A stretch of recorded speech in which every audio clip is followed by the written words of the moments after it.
guys, how's everybody doing today? Welcome to Levi's Kitchen and Chef by Arte. I'm your host, Levi's Mendoza. Today I'm gonna show you how to cook or how to steam fish, pampano. I'm gonna show you step by step how we get it done. Ganun pa man, stop talking and start cooking! So mga kababayan, bali ito po lahat ng sangkap ng ating lulutuin sa araw na ito. Mga ingredients, mga spices, at ito po ang isdang pampano na aking gagamitin para steam sa araw na ito. Okay, so this is what we need to do. We gotta add some water in the wok, some salt, and then we can add some cooking oil, just a drop or 1 tablespoon. The reason why I'm adding cooking oil para yung isda natin hindi magda-dry, palagi siyang mukhang fresh pagkaluto. And then lalagay ko lang yung isdang ganyan sa taas ng steamer, and then lalagyan ko lang siya ng konting green onion or spring onion at saka some luya or ginger on the side. Para ang dahilan nito, hindi masyadong mawawala yung lansa o yung fishy smell, ika nga. And then, tatakpan ko lang po muna siya ng itong ating wok para ma-steam ng maigi yung isda.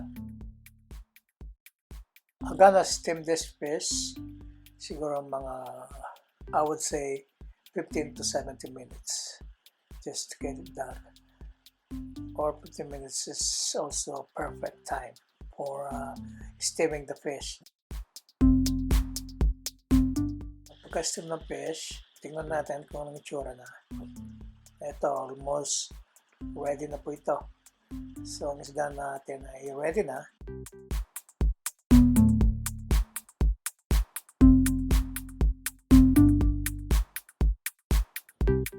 So, kababayan, bali po rito, luto na po yung ating pampano o pomfret. I'm just gonna take it out to the steamer. Ililipat ko lang po siya sa malaking pinggan. Ginagawa ko, pabaliktad yung ulo niya para magkasya po yung isda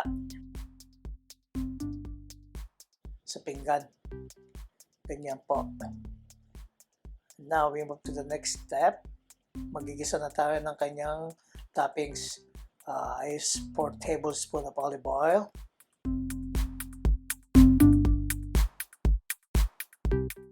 Let's heat up the frying pan with olive oil. Pagka mainit na, pwede na natin ilagay yung kanyang mga saute natin yung bawang or garlic. Now, lalagay ko na yung garlic. So, approximately mga 10 cloves yata itong ginamitan ko. Okay. Sasatay lang natin ganyan pagka konting dumarating na yung kanyang pagka-brown.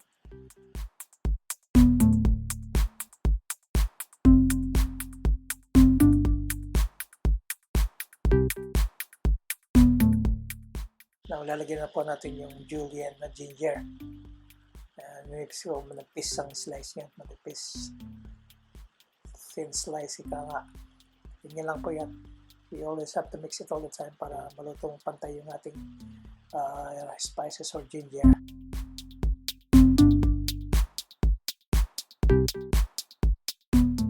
Hindi ko ng half teaspoon white sugar na. Para kung maglago niya maglago yung konting tamis lang. Half teaspoon black pepper. 2 tablespoons sesame oil para maganda yung fragrance ng isda natin, mabango.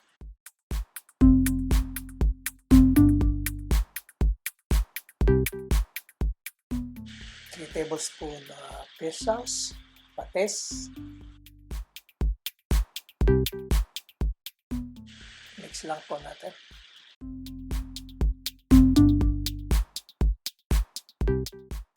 Lalagyan ko yung HOISIN sauce, 3 tablespoons. Kung wala kayong HOISIN sauce, pwede rin yung oyster sauce. Pero ako mas prepare ko yung HOISIN sauce dito sa steamed fish. Tingin lang po siya.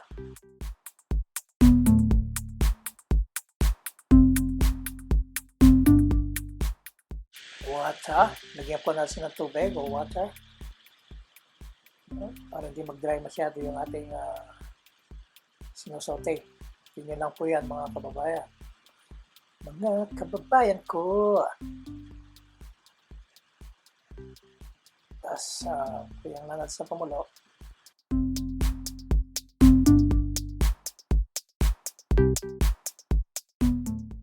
Binigyan ko po rin siya ng konting tubig para magpantay yung kanyang timpla, hindi masyadong maalat nga.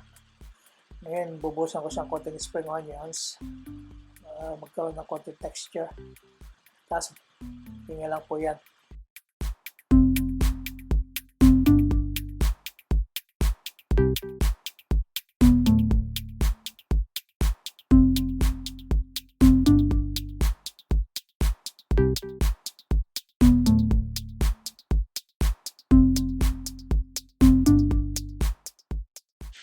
So, bali okay na po itong ating Ngayon ang gagawin ko po, luto na. Ibubuhos natin sa taas ng isda habang mainit pa.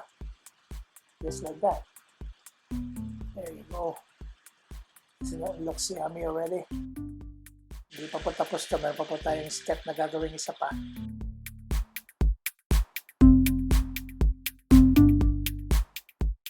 Here's your yummy steamed pampano.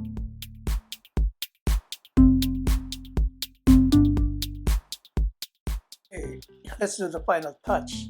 Right here, I'm gonna pour 1 tablespoon sesame oil.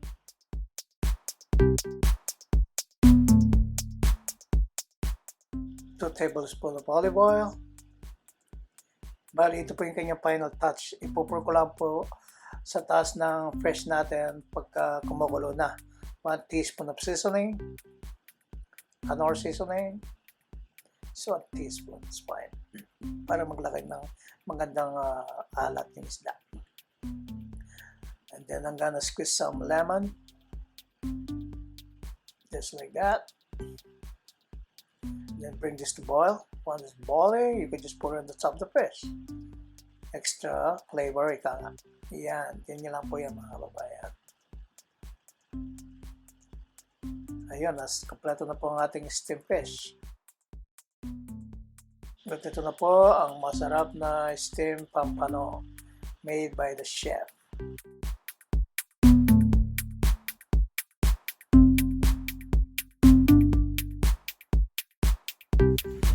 Hi guys, thanks for tuning once again. I hope you enjoyed that video that I shared a while ago. How to steam fish pampano. Just follow the step that I did to it, step by step, and you will get nice steamed fish. Ganun pa man. Until next time, I hope to see you guys again. Don't forget to subscribe, share, and leave a comment below. Till then,